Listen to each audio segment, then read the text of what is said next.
Welcome to One-on-One with Colette Linden. Today I'm here with Ward 3 candidate Kurtis McDermid. Hi, Kurtis. Hi, Colette. Nice to meet you. You too. It's very exciting to see a young guy in his position running for councillor, and that's what we were just talking about pre-interview as I got to know you. But how about we let everybody know a little bit about you? Yeah, so my name's Kurtis McDermid. I'm running for Ward 3.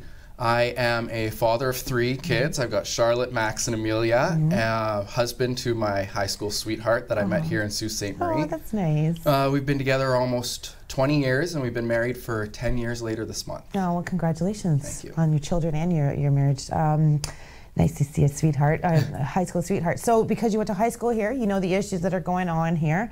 We did talk a little bit about this before, but what do you want to see happen in the Soo? Why did you decide to run for council? I want to see the Soo develop into a family-friendly city, a larger family-friendly city. Okay. I'd like to see our tax base increase, and part of that is bringing in younger families, such as families like my own. And that's... Yeah. So when you say that, I mean, I agree with you. It'd be nice to have a younger side of Sault Ste. Marie here because we want to keep people here longer. And with succession training, we know that we need to start moving on our generations, our younger generations. But how do we keep our younger generations here? How do we tell people, you know, when they go away to post-secondary institutions, should they not choose to go to Algoma or Soo College, why are they coming back to Sault Ste. Marie? So I actually did come back to Sault Ste. Marie. I was gone for about 6 years. I moved to London, and I came back to the Soo, and I came back for a specific reason. And it was because the things that I love are accessible in Sault Ste. Marie, and I think there's a lot of people, a lot of young families looking for that work-life balance now that do love the things that Sault Ste. Marie has to offer, love the outdoors, love the recreation. I learned when I lived in London that I couldn't just hook onto my boat and go fishing for the day. I couldn't just go hiking for the day. I couldn't just go swimming for the day.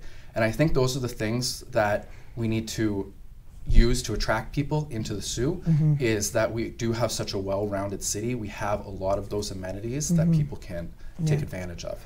So when you were away for 6 years and you come back, tell me what you saw that was different in those 6 years from the Soo, in the Soo. So I noticed during those 6 years that we were gone, we came back, I noticed that there was a lot less younger families that seemed around.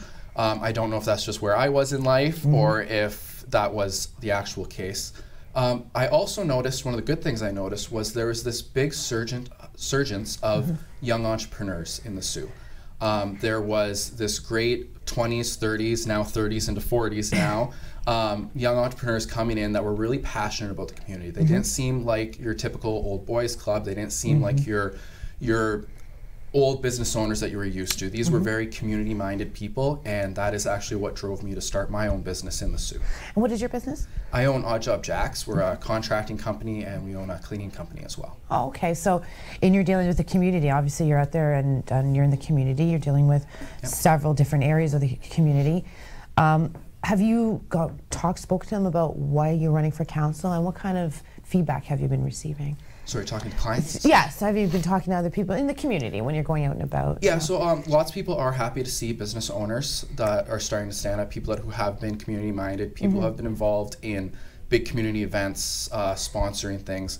I think a lot of people like having somebody who has skin in the game, somebody who's really affected by the city, affected by the economic prosperity of the city, affected by how large our city is, by the tax base. And I think when you own a business in the city, a lot of things like that really affect you. Okay. Do you have a strategy or an idea as how you want the tax base to look? So I always say that Sault Ste. Marie is kind of like a single family living in a sixplex right now. So we have a lot of infrastructure that needs to be maintained. I don't think our tax base is big enough to properly maintain it. That's part of the reason why we're seeing our roads crumble. That's part of the reason why we're not able to keep up with the potholes anymore. There is a lot of roads per capita in this city. There's a lot of infrastructure per capita. So I think that we need to attract people, and I think that we need to attract people as a lifestyle first mentality. We're entering a generation now where you don't necessarily go looking for a job, you go looking for the place you want to live, and you create the jobs that you want there. That is the reason, that's how I came back to the Soo. I did not come back with a job waiting for me. My wife did not come back with a job waiting for her. we found jobs when we got here because this is where we wanted to set roots and where we wanted to raise our family. Yeah, well, congratulations on that. And your ideas sound fantastic, and I'm happy that we had the time to meet and speak about your platform. Is there anything else you'd like to say today before the interview has to end? Yeah, so we hear a lot that we want to see young families in the Soo, that we want to see people building legacies in the Soo. We need to see that next generation. And I really think that we need a council that represents that.